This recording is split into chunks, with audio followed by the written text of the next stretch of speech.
الذین وہ لوگ، یلمزون جو عیب لگاتے ہیں، پیچھے بھی پڑھ چکے ہیں لمز، ہمزۃ اللمزہ تان کرتے ہیں، المتوعین متوع جو ہے یہ توعن سے ہے، توع کس کو کہتے ہیں؟ خوشی سے اطاعت کرنا، اسی سے پھر متوع، متوع کا لفظ سنو، متوع کس کو کہتے ہیں؟ بنیادی طور پر یہ امر بالمعروف اور نہی عن المنکر کرنے والوں کو کہتے ہیں، کیونکہ سعودی عرب میں اس کا ایک باقاعدہ محکمہ ہے حکومت کی سطح پر، دعوی والارشاد اور امر بالمعروف اور نہی عن المنکر کا۔ تو کچھ لوگ اس میں والنٹیئر کرتے ہیں، کچھ لوگ کو تو جاب دیتے ہیں، کچھ والنٹیئر کرتے ہیں، اور ان کا کام کیا ہوتا ہے کہ وہ مختلف لوگوں کو جو غلط کام کر رہے ہیں ان کو روکتے ہیں، اور یہ بہت ہی اچھا کام ہے۔ ظاہر ہے کل ہم نے اس کے بارے میں پڑھا کہ ایسے لوگوں پر اللہ اپنی رحمت کرے گا، اور یہاں پر کس معنی میں ہے کہ خوشی سے صدقہ کرنے والے۔ متوع اصل میں کہتے ہیں کہ ایسا شخص جو صرف فرائض اور واجبات ہی ادا نہ کرے بلکہ خوشی سے نفلی نیکیوں میں بھی حصہ ڈالے، خواہ وہ مال خرچ کرنا ہو یا پھر کوئی اور نیکی کرنا ہو۔ یعنی متوع کا معنی کیا ہے؟ خوشی سے نیکی کرنے والا۔ لیکن منافقین متوعین کو عیب لگاتے ہیں، ان کا مذاق اڑاتے ہیں۔ اسی لیے آج کے دور میں اگر کسی کو متوع کہا جائے تو وہ اس کو مائنڈ کرتے ہیں یا نہیں کرتے ہیں؟ جو لوگ سعودی عرب میں رہے ہیں وہ جانتے ہیں ان ساری ٹرمز کو، جو نماز کے وقت دکانیں بند کرانے آتے ہیں وہاں پر ان کو متوع کہتے ہیں۔ بہرحال تو کچھ لوگ متوعین کو عیب لگاتے ہیں، یہ بالکل ایسے جیسے مولوی کا لفظ بدنام ہو گیا یا اور اسی طرح دینی القاب، لیکن حقیقت میں یہ ایک بہت ہی پسندیدہ کام ہے، اس پر کسی کو ناراض نہیں ہونا چاہیے۔ تو الذین یلمزون المتوعین وہ لوگ جو عیب لگاتے ہیں، تان کرتے ہیں خوشی سے خرچ کرنے والوں پر، یعنی دل کی رضا سے نفلی صدقات دینے والوں پر جو تان کرتے ہیں۔ کون ہیں یہ جو تان کرتے ہیں؟ منافقین۔ من المومنین مومنوں میں سے، فی الصدقات صدقات کے معاملے میں۔ اس لیے آپ دیکھیں کہ متوع صرف خرچ کرنے والا نہیں بلکہ کوئی بھی کام نیکی کا خوشی سے کرنے والا، جسے آپ والنٹیئر کہہ سکتے ہیں، جو رضاکارانہ طور پر کام کرتا ہے بغیر اس کے کہ وہ اس کی جاب ہو یا ڈیوٹی ہو، فرض کے علاوہ یعنی ڈیوٹی کے علاوہ اپنی خوشی سے نفلی کام کرنا، خواہ وہ نماز پڑھنا ہو۔ اسی لیے نوافل کو کیا کہتے ہیں؟ صلاۃ التطوع۔ اسی طرح نفلی صدقات کے لیے، یعنی کوئی بھی کام جو انسان اللہ کی رضا کے لیے دل کی خوشی سے کرے بغیر اس کے کہ وہ اس پر ڈیوٹی ہو کوئی۔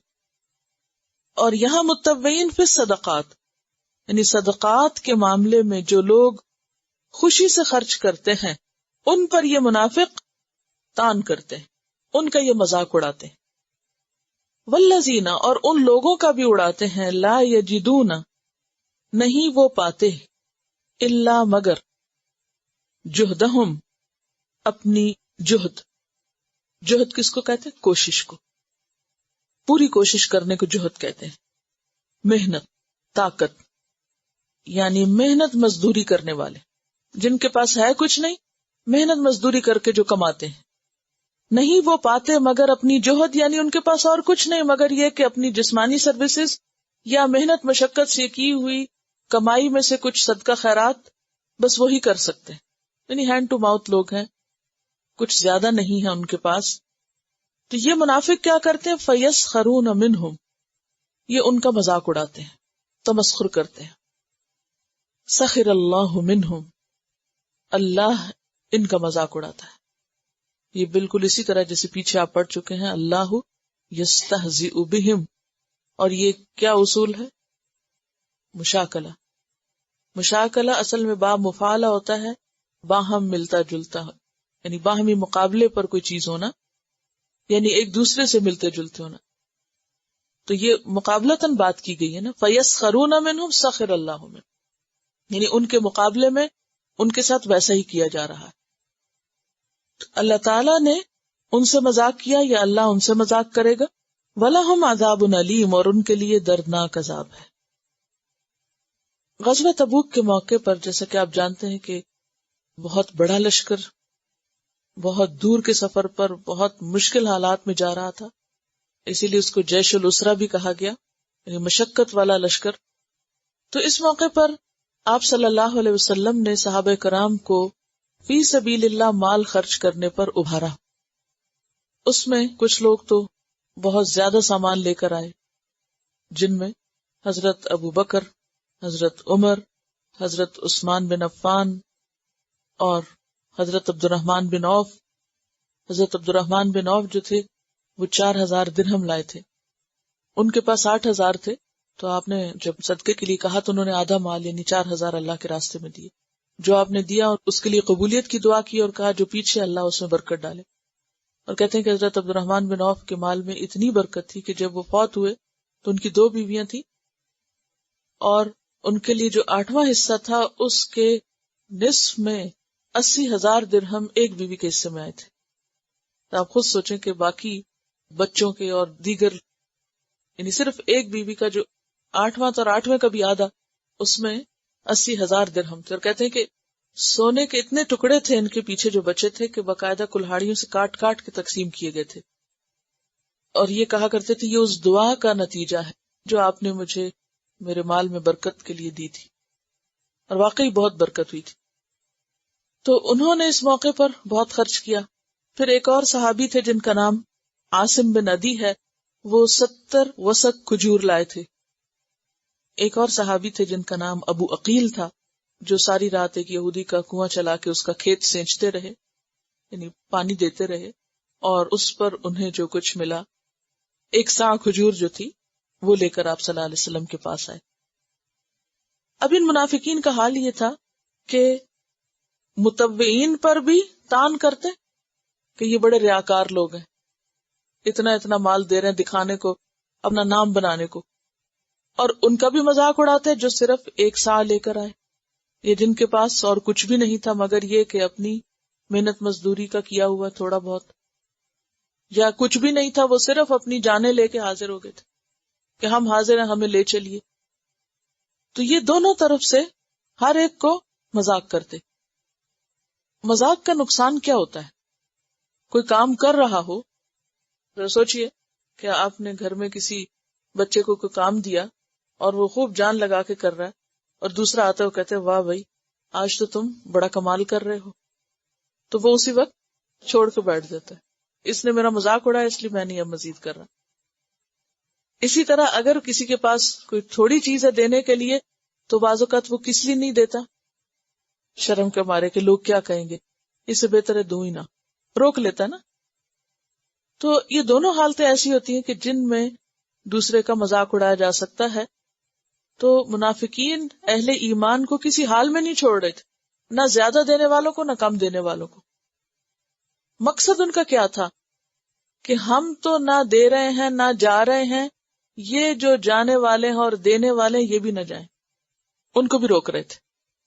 ان کو کیوں روک رہے تھے؟ دوسروں کو روکنے کے پیچھے کیا نفسیات تھی؟ تاکہ ان کا اپنا عیب چھپا رہے۔ جب ایک شخص خود کام کر رہا ہو اور ایک اچھا کام کر رہا ہو تو اس کو خوشی ہوتی ہے کہ اور بھی کرے، لیکن جب ایک شخص خود کام چور ہو تو وہ دوسروں کو بھی نہیں کرنے دیتا، کیا سوچ کے کہ پھر مجھے بھی کرنا پڑے گا، تم نے ایسے حامی بھر لی، اب تم جاؤ گی تو مجھے بھی جانا پڑے گا۔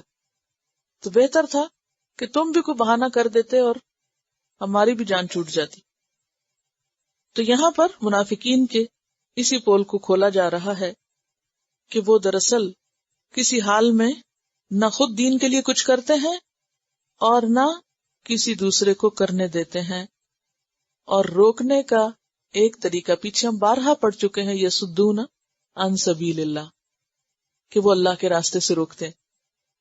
تو اس میں ہم عام طور پہ کیا سمجھتے ہیں، جیسے کوئی ہاتھ سے روک دے یا کوئی زبان سے کسی کو منع کر دے یا کوئی ڈانٹ ڈپٹ کے یا دھمکی دے کے، وہ طریقے بھی ہو سکتے ہیں، لیکن ایک طریقہ یہ بھی ہو سکتا ہے کہ دین کے راستے پر چلنے والوں کا ایسا مذاق اڑایا جائے کہ وہ توبہ کر جائیں، ان کا حوصلہ ختم ہو جائے اور پھر وہ جو کام کر رہے ہیں وہ کام نہ کریں، کیونکہ اگر یہ اچھا کام کرتے رہے تو پھر ہمارے کوئی جائے پناہ نہیں رہے گی۔ اور بعض اوقات کسی کے اپنے دل میں گلٹ ہوتی ہے نا کوئی کام نہ کرنے کی وجہ سے، تو وہ اس کو چین نہیں لینے دیتی، تو پھر وہ اس کا ریاکشن اسی قسم کے مذاق کے انداز میں اور باتیں بنا کر دوسرے کو ڈسکریج کرنے کے انداز میں ظاہر ہوتا ہے۔ تو ایسے مذاق اڑانے والے جو کسی کے اچھے کام کا مذاق اڑائیں، یہ اب غور سے سننے والی بات ہے، کسی کی نیکی کا مذاق اڑانے والوں کا انجام کیا ہوگا؟ سخر اللہ منہم، اللہ بھی ان سے مذاق کرے گا۔ کیسے؟ بہقی کی حدیث ہے کہ قیامت کے دن جنت کا دروازہ کھولا جائے گا اور کہا جائے گا کہ آؤ اس جنت میں داخل ہو، اور وہ بے چینی اور غم سے دوڑے آئیں گے کہ چلو جنت میں چلیں۔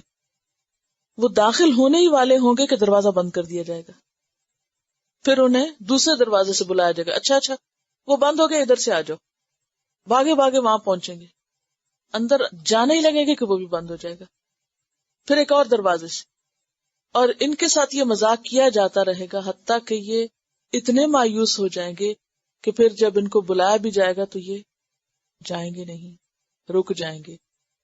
جس طرح انہوں نے خیر سے روکا تھا لوگوں کو، مذاق اڑا اڑا کے، آج ان کا مذاق کر کے انہیں جنت میں داخل ہونے سے انہی کے ہاتھوں روک دیا جائے گا کہ پھر اٹھیں گے بھی نہیں۔ لیکن آج ہم بھول جاتے ہیں کہ نیکی کے کام پہ کسی کا مذاق اڑانا، کسی پہ ہنسنا، حتیٰ کہ مسکرانا یا آنکھ کے اشارے سے یا کسی بھی طرح، یہ انتہائی بدترین جرم ہے۔ ویسے بھی ہم پڑھ چکے ہیں، کئی موقع گزر چکے ہیں، پیچھے اللہ یستہزئ بہم کا بھی گزرا، پھر موسیٰ علیہ السلام کا بھی کہ اعوذ باللہ ان اکون من الجاہلین، اور پھر کل بھی ہم نے پڑھا، اور پھر آج یہاں پر۔ تو بات یہ ہے کہ ہنسنے اور رونے کے کچھ مقامات ہوتے ہیں، مزاح کرنے کے اور گفتگو میں یا معاملات میں دوسرے کے ساتھ مذاق کرنے کی جگہ ہوتی ہے۔ ہر وقت اور ہر موقع پہ مذاق اچھا نہیں ہوتا، اس سے دلوں میں کدورت بھی پیدا ہوتی ہے، آپس کے تعلقات بھی خراب ہوتے ہیں، باہم نفرتیں پھیلتی ہیں، اور پھر سب سے بڑھ کر یہ کہ جو دوسرے کے ساتھ ناروا مذاق کرے اور ایسا مذاق کرے کہ جس سے دوسرا شخص نیکی کے کام سے رک جائے، تو اس کی سزا بھی بہت سخت ہے۔ وَلَهُمْ عَذَابٌ أَلِيمٌ،